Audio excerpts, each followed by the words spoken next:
నమస్తే, తెలుగు రాజ్యంకి స్వాగతం. నేను మీ సంధ్య.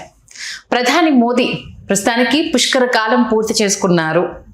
నెహ్రూ గారి టైంని దాటేసి ఆయన తన పరిపాలన కొనసాగిస్తున్నారు అంటూ బీజేపీ నేతలు సంబరాలు చేసుకుంటున్నారు.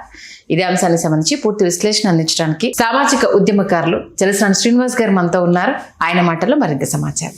శ్రీనివాస్ గారు నమస్కారం అండి. అందరికీ నమస్కారం. ప్రధాని మోదీ పుష్కర కాలం పూర్తి చేసుకున్నారు, నెహ్రూ గారి టైంని దాటి పాలించారు అంటూ ఉదయం నుంచి ఉదరగొడుతూనే ఉన్నారు, చూస్తూనే ఉన్నాము. ముందుగా దీని గురించి మీరు ఏమంటారు? 4399 రోజుల పాటు అవిచ్ఛిన్నంగా పాలించిన మోడీ గారు, అది రికార్డ్ అయిన వాళ్ళ అభిప్రాయం.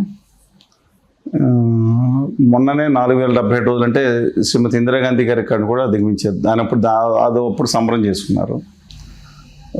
రేపు ఏదో మొత్తం ఎన్డీఏ ముఖ్యమంత్రులందరిని పిలిచి బాజా బంతులు, చిడతలు, తర్వాత డప్పులు, దుపట్టాలు ఇవి కూడా బాగా ఏ రాష్ట్రం నుంచి భజన ఏది బాగా చేస్తుందో అవన్నీ కూడా తీసుకురామన్నారంట. అందరు బాగా బంద్ చేసే వాళ్ళని, కాళ్ళకు మొక్కే వాళ్ళని, అందులో ప్రతిపక్షాలు కూడా ఉన్నారు, వాళ్ళని కూడా తీసుకెళ్తే దొడ్డ వెనకమాలి వీళ్ళు కూడా మొక్కేస్తారు కాళ్ళు. ఓకే, దీనికన్నా మొదట అది అయిపోయిందండి. ఇప్పుడు ఈయనది అయింది, కానీ యాక్చువల్గా ఎలక్టెడ్ ముఖ్యమంత్రి కింద. కానీ జవహర్లాల్ నెహ్రూ గారు దేశ ప్రధానమంత్రిగా 1947 నుంచి 16 సంవత్సరాలు చేశారు.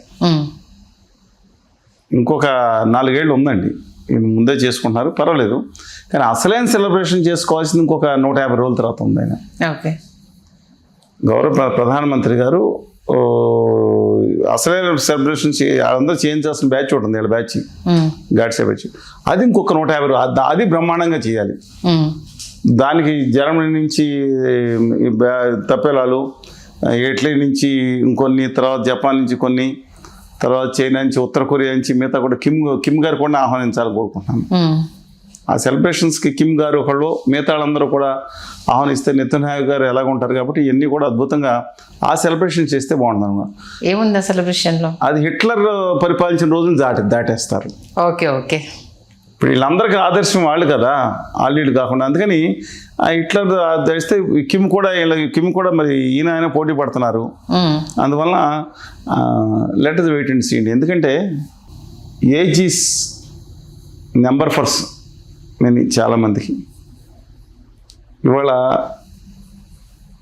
ఆయన చేసిన విజయాల ఆధారంగా మనం పొగొట్టుకోవచ్చు, చప్పట్లు కొట్టుకోవచ్చు.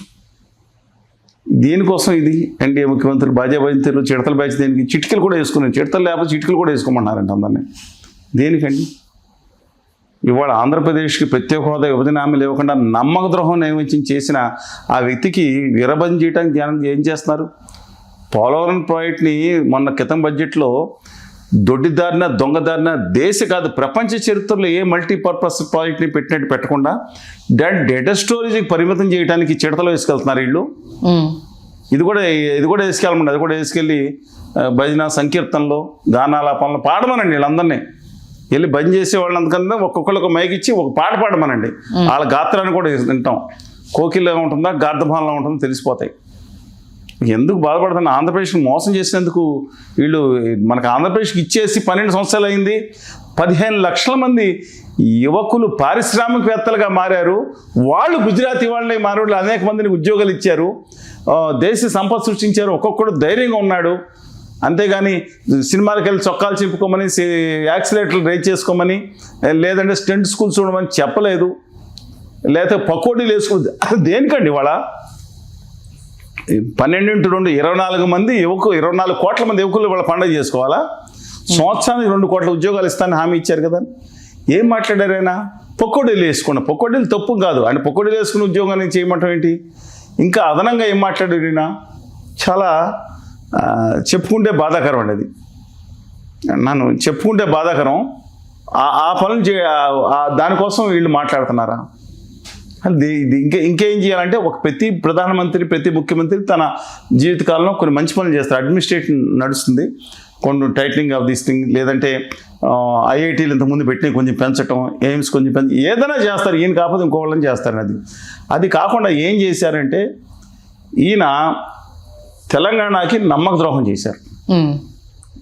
1 కోటి రూపాయలు రైల్వే బడ్జెట్లో లాస్ట్ ఇయర్ 2025లో పెంచి గుజరాత్కి 8,400 కోట్లు పెంచారు. క్రితం సంవత్సరం అంటే 8,417% పెంచారు. దానికి మరి తెలంగాణలో వీరభద్ర చెప్పులు పట్టుకుని చెప్పులతో కూడా భజన చేయొచ్చు అంట. తెలిసి అందరూ చిడతలతో చేస్తారు, 2 చెప్పులతో కూడా భజన చేయొచ్చా? తెలంగాణ యొక్క ఆత్మగౌరవానికి దెబ్బ తగిలేటట్టు మాట్లాడితే పార్లమెంట్లో ఒక తెలంగాణకు సంబంధించిన పార్లమెంట్ సభ్యుడు పార్లమెంట్లో అమ్మ ఐసా కర్రే అంటే ఆగయా ఏ తెలంగాణగా హిందీ దేకో. ఒక తెలంగాణ హిందీ అనేది మన వీళ్ళు అనుకుంటూ ఉన్నారు, అది European Indo language. English Anglo Saxon European language, Hindi కూడా యూరోపియన్ లిపి లేదు, దాని సొంత లిపి లేదు, అది తెచ్చుకున్నారు దేవనాగరి నుంచి. మనాడు మాట్లాడకుండా ఉండాల్సింది, ఏదో మాట్లాడితే హేళన చేసింది దానిక. ఇక్కడ కేసీఆర్ ఇక్కడ ఆర్బిట్రేషన్ కనపడితే అది ఎత్తుకుపోయిందానిక, యూనివర్సిటీ ఎత్తుకుపోయిందానిక, ఒక నేషనల్ ప్రాజెక్ట్ ఇవ్వదానిక, Kazipet coach factory scale down చేసిందానిక, బయ్యాను ముఖ్య ఫ్యాక్టరీ గాల్లోకి ఎత్తేసినందుక, కృష్ణా జిల్లాల విషయంలో నమ్మద్రోహం నియమించం చేసి పై రాష్ట్రాలకు అనుకూలంగా తెలంగాణకి ఆంధ్రప్రదేశ్కి వ్యతిరేకంగా ట్రిబ్యునల్ వేసినందుక, అది కూడా వీళ్ళు నోరు మూసుకు కూర్చున్నారు, బానిసలు అనుకున్నారు, ఏమనుకున్నారు, తీసుకెళ్ళి సుప్రీంకోర్టులో కూడా మన 2 తెలుగు రాష్ట్రాలకు వ్యతిరేకంగా వేసినందుక దేనికంటే బంద్ చేయాల్సింది? గుజరాతీ ప్రజలు బంద్ చేసుకుంటారు, ఎందుకంటే మొత్తం దోచి పెడతారేమో. ఎందుకంటే 80,000 కోట్ల రూపాయలు అవసరం లేకుండా తీసుకెళ్ళి మీరందరూ కట్టిన పన్నులోంచి దొడ్డిదాన్న దొంగదాన్న గుజరాత్లో వాళ్ళ ముద్దులు బుల్లెట్ రైలుకి వేసుకుంటుంటే ఎవడు అబ్బా సొమ్మని వేసుకున్నారు? ఏ పార్లమెంట్ అనుమతి ఉందని మీరు దొంగదాన్ని పెట్టుకుంటా ఉన్నారు? ఎక్కడ అఫీషియల్గా పేపర్లో అడ్వర్టైజ్మెంట్ చేశారు? ₹1 పెంచి ఈ సంవత్సరం 2026లో తెలంగాణకి 117 కోట్లు పెంచి వాళ్ళకేమో ఆ 3 సంవత్సరాలు లెక్కేసి 60-70 కోట్లు ఇస్తూ ఉంటే ఎందుకని చేసుకుంటారు? ఆంధ్రప్రదేశ్లో ఎందుకని చేసుకోవాలి? గుజరాతీ ప్రజలు చేసుకుంటారు, గుజరాతీ పాటలు పాడుకుంటారు, గుజరాతీ స్వీట్లు పంచిపెట్టుకుంటారు. తెలంగాణకి ఆంధ్రప్రదేశ్కి నమ్మకం జరుగుతుంది. ఏంటండి గొప్పతనం? ఏమిటి? ఇప్పుడు ఇందిరాగాంధీ గారి కంటే గొప్పగా ఇందిరాగాంధీ గారు ఎమర్జెన్సీ చేపట్టిన దాంట్లో అవుట్ రేట్కి వ్యతిరేకించాం. చిన్నపిల్లలు ఆ రోజు స్కూల్లో ఉండేవాళ్ళం, అలాంటి దుర్మార్గం చేరి జూన్ 25, 1975లో పెట్టారని చెప్పుకోవడం అయింది. కానీ షీఈస్ ఏ మైటీ పర్సనాలిటీ అండి. వీళ్ళు వచ్చిన తర్వాత మాకు అర్థమైంది ఆవిడ గొప్పతనం. ఇప్పుడు కాంగ్రెస్లో ఉన్నాళ్ళు కుమ్మక్కే ఆ రోజు ఎన్టీఆర్ గారిని దింపేశారని అగెనిస్ట్గా అన్ని పక్షాలు కలిసి వాజ్పేయి గారు కూడా చేసిన అది వేరే. కానీ తర్వాత మాకు అర్థమైంది ఆవిడ గొప్పతనం. ఈ దేశాన్ని అణుదేశంగా చేసిన ఘనత ఎవరిదండి? కాంగ్రెస్దే, ఇందిరాగాంధీ గారు. ఈ దేశాన్ని రోదశీలో ప్రవేశపెట్టిన ఘనత ఎవరు? ఇందిరాగాంధీ గారు. ఎమ్ ఐ రైట్? ఎప్పుడైతే ఈ దేశంలో ఇంకొక ప్రధానమంత్రి ఉంటాడు, ఎప్పుడు కూడా ఇందిరాగాంధీ గారు కాదు, కనీసం చరణ్ సింగ్ గారు, కనీసం కొన్నాళ్ళ పని చంద్రశేఖర్ గారు వెళ్ళి ఈ దేశ ప్రతిష్టనే అమెరికాలో తాకట్టు పెట్టారు. అమెరికా అధ్యక్షుడికి భజన చేస్తా ఔర్ ఏక్ బార్ కెనడీ, ఔర్ ఏక్ బార్ ఎవరో బుష్, ఔర్ ఏక్ బార్ క్లింటన్ అని చెప్పి దిగజారిపోయి ఈ దేశం కాదు కనీసం నేపాల్ ప్రధానమంత్రి వెళ్ళి భజన చేసుకుంటా ఒకసారి ఒకసారి ఎన్నుకొని నేపాల్ కనీసం 10 లక్షల దేశ అధ్యక్షుడు వెళ్ళి అలాగే వాళ్ళ దేశ ప్రతిష్టని అమెరికా కాళ్ళ ముందు తాకట్టు పెట్టిన సంఘటన మీకు ప్రపంచంలో ఎక్కడ ఉందా? తాబేదారి దేశాలు ఉంటాయి, వాళ్ళకి వదిలేసిన ఒక దగ్గర. ఎవరన్నా స్వతంత్ర దేశం, స్వరసత్తాక గణతంత్ర రాజ్యం ఉన్న ఒక 10 లక్షల జనాభా ఉన్న దేశం నేను మాట్లాడిన దాంట్లో తప్పని చెప్పండి. If I'm wrong please correct me. నేను చెప్పిన మాటలు చాలామంది కూడా ఏమనుకుంటారంటే ఇక్కడ ఆ పార్టీలు ఇప్పుడు వాళ్ళ పెద్దలు పెంచిన కుటుంబ సంస్కారం ఉంటుంది.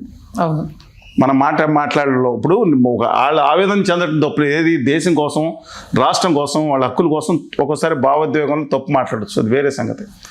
కానీ ఏమీ లేకుండా వెనకమాల హిందూ కానీ ముస్లిం కానీ క్రిస్టియన్ దేవుళ్ళు బొమ్మలు పెట్టుకుని బూతులు రాస్తుంటారు చూసారా? మహిళా యూట్యూబర్స్ చేస్తూ ఉంటే కింద అసభ్యంగా బిహేవ్ చేస్తారు సార్. వీళ్ళ సంస్కారం ఎవరంటే వాళ్ళ తల్లిదండ్రులు నేర్పిన సంస్కారం, వాళ్ళ పార్టీ నాయకులు నేర్పిన సంస్కారం, వాళ్ళ మతం నేర్పిన సంస్కారం కనపడుతుంది. దాంట్లో ఏం క్రెడిట్ వచ్చినా సరే వాళ్ళకి ఇచ్చేద్దాం. వాళ్ళ తల్లిదండ్రులకి ప్రతిదీ వ్యాఖ్యలు మంచిగా చేయడం వాళ్ళ సంస్కారం ప్రతిఫలిస్తుంది. ఇది చదువుకోమి. నేను చెప్పిన మాట మరోసారి ఏమని చెప్తున్నాను అందరికీ, మీరు రాసే ముందులో ఖచ్చితంగా సంస్కారం మీకే తెలుస్తుంది. నేను చెప్పిన తప్పు అయితే విమర్శించండి. ఏంటండి ఇది ఎలా చేశారు? ఆఖరికి వాళ్ళు ఏదో తప్పుగా వెళ్ళారు ఇండియన్స్ అమెరికాలో, కాళ్ళకి చేతులు సంఖ్యలు వేసి టాయిలెట్లకు కూడా వెళ్ళకుండా లేడీస్ సీట్ 30 విమానాలు ఏదో ఏది సరుకులు రవాణా చేసే విమానంలో ఇండియాలోకి తోసి పడేస్తారా? మీరు పంపించు. మన ఇండియా హోండూరాస్ అనే దేశం చిన్న దేశం, ఇలాగ అక్రమంగా వెళ్ళడం తప్పే. అక్రమంగా వెళ్ళారంటే నేను తోసేస్తా అంటే విమానాలకు అనుమతి ఇవ్వలేదు, నువ్వు ఎక్కడ పెట్టుకొని పెట్టిన అనుమతి ఇవ్వనని చెప్పి నా విమానాన్ని నేను పంపిస్తాను. వాళ్ళు పంపించిన ఆ దేశానికి అన్నాడు. ఆత్మగౌరవంతో బతికిన దేశం అది. ఆత్మగౌరవాన్ని తాకట్టు పెట్టిన దేశం కాదు మన లేదు. దేనికోసం అండి సంబరాలు? నేను అంటున్నా దేనికోసం సంబరాలు? ఈ చిడతలో ఒక పక్కన ఆంధ్రప్రదేశ్కి నాశనం, తెలంగాణకి నమ్మక ద్రోహం. ఏదో రోడ్లు ఇచ్చాను, వీళ్ళ తాతగారు జాగిరి ఇచ్చారు రోడ్లు.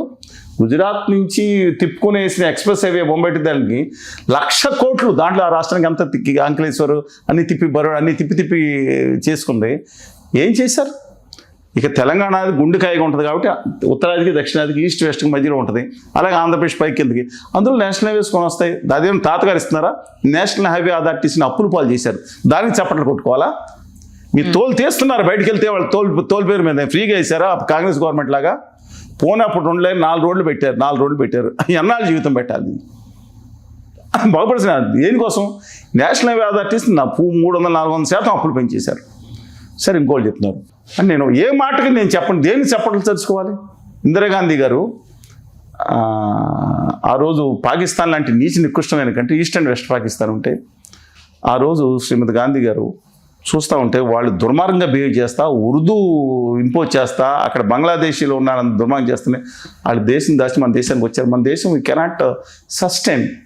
దాంతో స్ట్రిక్ట్ వార్నింగ్ ఇస్తే వాళ్ళు అక్కడ ఫ్రంట్ ఓపెన్ చేశారు, ఊరుకోలేదు. వెంటనే అప్పుడు ఆ ముందు ఆవిడ అమెరికా వెళ్ళారు. చాలా క్లియర్గా ఉంది అమెరికా అధ్యక్షుడు. ఆవిడ ఏం మాట్లాడకుండా ఆయన నా కంట్రీ కోసం నేను నిర్ణయం తీసుకుంటా, నువ్వు కెనాట్ డిక్టేట్ అసలు లోపల చెప్పి. బయట కారు వస్తుంది, ఒక 20 మినిట్స్ పడుతుంది, 30 మినిట్స్ రావడానికి వైట్ హౌస్కి. కారు అవసరం లేదు, 4 కిలో రోడ్డు మీద నడిచి వచ్చి కారు తెప్పించుకుని వచ్చేసింది. అక్కడికి బయటికి వచ్చేసి క్లియర్ కట్గా స్టేట్మెంట్ ఇచ్చింది, I know about my country. నా దేశాన్ని నేను ఎవడ సుత్తులు ఇని ఎవడో నా దేశానికి చెప్పాల్సిన అవసరం లేదు. ఇండియా సర్వసత్తా గణతంత్ర రాజ్యం నా దేశం అని చెప్పి కిషింజర్ గారు ఏమేమి మాట్లాడుకోవాలి. కిషింజర్ ఆఖరికి అన్ని దేశాలని మొత్తం చేసేసారు. ఎవరు? బ్రిటన్, ఫ్రాన్సు, ఆఖరికి ఇరాన్ దేశం కూడా మనకి ఎగ్నెస్ట్గా పాకిస్తాన్ సపోర్ట్ చేసింది, అడ్డంగా సపోర్ట్ చేసింది, మనుషుల ఆయుధ సంపత్తిని పంపించింది. ఆల్ ముస్లిం కంట్రీస్ వ్యతిరేకంగా ఉన్నాయి. ఆ చైనా మనమే దాడి చేయడానికి ఆల్రెడీ చేసి అనుకోండి. వెంటనే మౌంటైన్ ఇంజనీర్స్ బ్రిగేడ్ లోకల్ అందరినీ ఇచ్చేసి ముందుగా జాగ్రత్త పెట్టింది. ముందు అక్కడ వాళ్ళు రాకూడదు మన దగ్గర అన్ని వైపులా దాడింది పెట్టుకుని వాళ్ళ అన్నయ్య అని అనబడ్డు లియోనార్డ్ బ్రెజినెవ్ వాళ్ళ అన్నయ్యగా భావించారు. వెళ్ళిపోయింది. నాకు సైనిక సహాయం నువ్వు చేయలేవు, నాకు నైతికంగా మద్దతు ఉండు, నేను నా దేశం సైనికుల మీద నమ్మకం ఉంది అని చెప్పి మొత్తం కొట్టిందండి. కొడితే 90,000 మంది వాళ్ళకి ఆయుధాలు వదిలేసి వాళ్ళందరూ అయిన తర్వాత వాళ్ళందరూ మనం పోషించలేము. కొంతమంది వాళ్ళందరినీ అంటే వీళ్ళు ఇళ్ళలో పెట్టుకుని పోషించాలంట. కర్కోటక దుర్మార్గ నీచంగా వెళ్ళిపోయిన పాకిస్తాన్ సైనికులు ఆ మతోన్మాదుల్ని నెత్తిమే పెట్టి పోషించాలని మేము వాళ్ళు అది షిప్లు వేసుకుని పోమంది. స్వతంత్ర దేశానికి జన్మించింది పాకిస్తాన్. లేకపోతే వాళ్ళు 40 కోట్ల జనాభాతో అది మన రెండు భాగాలుగా చేసింది. అంతే చేయటం కాకుండా ఆ రోజు ఇప్పుడు కార్గిల్ దగ్గర ఉన్న కొన్ని ప్రాంతాలు మన చదరపు కిలోమీటర్ల ప్రాంతాన్ని మన దేశం అధీనంలో పెట్టుకున్నట్టు రాసేసుకుంది. అండ్ మిగతా ఇంటర్నేషనల్ బయటకు ఒప్పుకోవట్లేదు. అప్పటికే మిగతా దేశాలు అమెరికా ఆర్మీ బయలుదేరింది, సప్తమ నౌకాదళం. వీళ్ళు రష్యా వాళ్ళు దాన్ని పంపిస్తానని చెప్పారు, ఆగింది. కొట్టేంతవరకు ఆగలేదు. కమ్ వాట్ ఎవర్ దట్ ఆ దమ్మది. మనం సింధూర్ దాడి చేసాం నీచ్ పాకిస్తాన్ మీద. దాడి చేస్తే ఆపేసామని ఆడెవడో అధ్యక్షుడు అంటే ఆ దేశానికి అధ్యక్షుడు, మన దేశానికి అధ్యక్షుడు, ఆ దేశానికి అధ్యక్షుడు వాటి ప్రకటిస్తాడు. పనికి మాలినాడు. మనం ఏమో చెవులో పెట్టుకుని చిచ్చి ఇది ఎందుకు ఆపుతాం, మనం ఆపం కదా అనుకున్నాం. మన దేశ డిఫెన్స్ స్టాఫ్ అంటారు కొన్ని విమానాలు ముందు వెళ్ళిపోయిన మన వాళ్ళు ధైర్యంగా పోరాడుతున్నారు. ఫస్ట్ ఇబ్బంది అయిందంట. ఈ టైంకి ఆపేయటం ఏంటండి అసలు? కొట్టేంత కారసిని కొట్టేసామని వీళ్ళందరూ కొడుతున్నారు వీరభక్తులు. మన దగ్గర ఉన్న ఉత్తర భారత సనాతనవాదులుగా మారిన మన దేశం మన రాష్ట్రాల్లో పదవులు ఉన్న వాళ్ళు కూడా అన్నారు, మళ్ళీ ఇళ్ళే తోక ముడిచారు. దేనికోసం దీనికోసం బంద్ చేయాలా? ఆఖరికి ఎవడో పెట్టాడు, అవును మనం ఆపేసామని ఈయన పెట్టాడు. ఇది కాకుండా అంత దారుణంగా శ్రీమతి గాంధీ గారు ఉండగా లేదా మొన్నటి వరకు కూడా మోస్ట్ ఫేవర్డ్ నేషన్ ఉండే అమెరికా అంతానా సరే 0 to 3% ట్యాక్స్ కూడా లేదు. మన అమెరికాకి వస్తువులు అమ్మితే వాళ్ళ నుంచి మన దగ్గర వస్తుంది ఇస్తే 300% కూడా ఇచ్చేవాళ్ళం, 400%. ఈ నేపథ్యంలో మొన్న ఏదో ఇష్యూ జరిగితే 18%కి అది ఆడెవడో పెట్టాడు మన దేశంతో అయిందని. ఈడెవడో పెడతాం మన దేశం ఇవ్వాలి కదా అని చెప్పుకుంటే ఆ తర్వాత మన గౌరవ దేశ ప్రధానమంత్రి మోడీ గారు వాడు చెప్పింది కరెక్టే, ఆ దేశ అధ్యక్షుడు మన సెటిల్ అయింది, మీరు నా తరఫున 140 కోట్ల మంది పెట్టినా కాళ్ళకు మొక్కుతాం అన్నట్టు. అంటే ధన్యవాదాలు చెప్తున్నాను. దేవి ధన్యవాదాలు. 0.6% 18% తీసుకెళ్ళి వాళ్ళ దేశం వస్తువులు కొన్ని లక్షల కోట్ల రూపాయలు 20-30 లక్షల కోట్లు మన దేశం కొనాలి అండ్ అగ్రిమెంట్ రాసిస్తారా? అగ్రికల్చర్ వదిలి ఇదా? దీనికోసం మనం బంద్ చేయాలా? మళ్ళీ చెప్తున్నా, అబ్సల్యూట్ రాంగ్. నిజంగా ఆ మోహన్ భగవత్ గారిని ప్రధానమంత్రి యోగి ఆదిత్యనాథ్ గారైనా ఒక్క 2-3 ఐడియాలజికల్ డిఫరెన్స్ చెప్తే దేశాన్ని ఇంత దారుణంగా పెట్టరండి. ఆయన అదానీ గారు వ్యతిరేకించారు. ఇవాళ దేశాన్ని క్రోనిక్ క్యాపిటలిస్టుల బానిసలుగా పెట్టి రాష్ట్రాలను ఆడించే దౌర్భాగ్య పరిస్థితి తీసుకొస్తుంటే కడుపు మండిపోతూ ఉంటే చేత కానీ చచ్చిన సమాజంలో దాన్ని ప్రవర్తిస్తూ ఉంటే బెదిరించుకుంటా మన నాయకుల్ని అధికార ప్రతిపక్షాలు కూడా మీరు ఆంధ్రప్రదేశ్లో చూడండి చేస్తుంటే ఏం చేయమంటారు? ఏం చేయమంటారు? ఎవరు అవసరాలు వాళ్ళవి కాబట్టి అవసరాలకు తగ్గట్టుగా హుజూర్ అంటున్నారు. ఏదండి, ప్రజల యొక్క హక్కులను తీసుకెళ్లి వాళ్ళ దేశాలకు తాకట్టు పెడతా ఉంటే దేనికోసం చప్పట్లు చర్చాలి? ఇందిరాగాంధీ గారు ఈ దిక్కుమాల చైనా ఇప్పుడులాగా చైనా మన భూభాగం ఆక్రమించిందని వచ్చింది అన్ని పార్లమెంట్ అడిగారు. దాని మీద మ్యాపులు చూపిస్తే ఎవరిని ఇవ్వట్లేదు. మాట్లాడితే మీరు దేశద్రోహులు కావాలంటే అర్బన్ నక్సలైట్ లేదా ఇంకోటి వేదనలో బాధలో ఆవేదనలో ఆఖరికి దాని గురించి సమాధానం లేదు. అప్పుడు అదే చోంగ్యాన్ వీళ్ళందరూ గొడవ చేస్తుంటే ఇంక వీళ్ళు ఆక్యుపై చేస్తుంటున్నారు చైనా కనుక సిక్కిం అనేది ఒక సెపరేట్ దేశం, దో వీఆర్ ప్రొటెక్టింగ్ దెమ్ చూసి చాలా తెలివిగా అక్కడ ఆర్మీని నడిపించి యాక్షన్ అని పెట్టించి సిక్కిం దేశాన్ని ఇండియాలో కలుపుకుంది ఇందిరాగాంధీ గారు. ఒక దేశాన్ని ఇండియాలో ప్రపంచానికి నొప్పి తెలియకుండా మన దేశ రక్షణ కోరి అంతా లేగలుగా చేసిన గొప్ప నాయకురాలు. ఇవాళ ఆయన బట్టి ఆవిడ ఏజ్ దాటేసామంటారు ఏంటండి? ఆవిడ ఏజ్ కాదు, ఆవిడ మించి గొప్పగా ఏం చేశారు? రాజభరణాలు రద్దు చేసింది. మీరు నయా క్రోనిక్ క్యాపిటలిస్ట్ చేతిలో బానిసలు చేశారు. ఆవిడ దుర్మార్గంగా ఆవిడ ఎమర్జెన్సీ పెట్టింది. ఇప్పుడు అప్రకటిత ఎమర్జెన్సీ పెట్టారు ముఖ్యమంత్రి. నేను అన్నాను ఎంత బాధగా ఉంటుందంటే దీంట్లో ఇవాళ దేనికోసం చెప్పడం సార్ అసలు ఆంధ్రప్రదేశ్ అసలు ఏదేది ఎస్ ప్రతి పాలకుడు చేసినట్టు రెండోది మనం డెవలప్ చేసామంటున్నారు. అంతిమంగా ఏది జీతాలు ఏమన్నా 2014 నుంచి 2026 వరకు ఈ దేశ ఆదాయం 300% పెరిగింది. 300% ఖర్చులు పెరిగినాయా? ఇది వచ్చేసి 200 లక్షల కోట్లు అప్పులు పెరిగినాయి. ఇది కాకుండా 200 లక్షల కోట్లకి ఎక్కడి నుంచి అండి? 20-30 లక్షల కోట్లు పెట్రోల్ తీసుకెళ్ళి అక్కడ పెంచేసి ప్రజల నుంచి లాగేశారు, పీల్చి పిప్పి చేశారు. $130 ఉండగా డీజిల్ 59 రూపాయలు ఉంటే $30 వచ్చిందండి క్రూడ్ ఆయిల్. మనం 100 రూపాయలు 90 రూపాయలు కట్టాల్సిందే. రాష్ట్రాల మీద పడి ఏడుస్తున్నారు. మొత్తం 30 లక్షల కోట్లు 20 లక్షల కోట్లు సబ్సిడీ కరెక్షన్ తీసేసుకుని రాష్ట్రాలకు ఇవ్వకుండా సెస్ కింద పెట్టారు. అడిషనల్ స్పెషల్ ఎక్సైజ్ డ్యూటీ ఏఎస్ఐడి కింద వేసుకుని లాగేశారు. గ్యాసు 10 రూపాయలు గొడవ చేశారు స్మృతి ఇరానీ గారు పెరిగితే మొత్తం సబ్సిడీ తీసేసి లక్షల కోట్లు పెట్టుకుని దాంట్లోంచి కొన్ని బాండ్లు తీర్చాం. కోవిడ్కి అది ఇంజక్షన్ ఫ్రీ అంటున్నారు. దేనికోసం చేయాలి? నేను అన్నాను దేనికోసం భజన చేసుకోవాలి?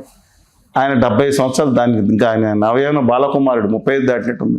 70 సంవత్సరాలు అయిన తర్వాత మార్గదర్శక మండలి పంపించకుండా ఆయన కూర్చుంటారు ఏంటండి? ఒక ఆర్టికల్ 371 రద్దు చేశారు. అప్రిషియేట్ చేయాల్సింది.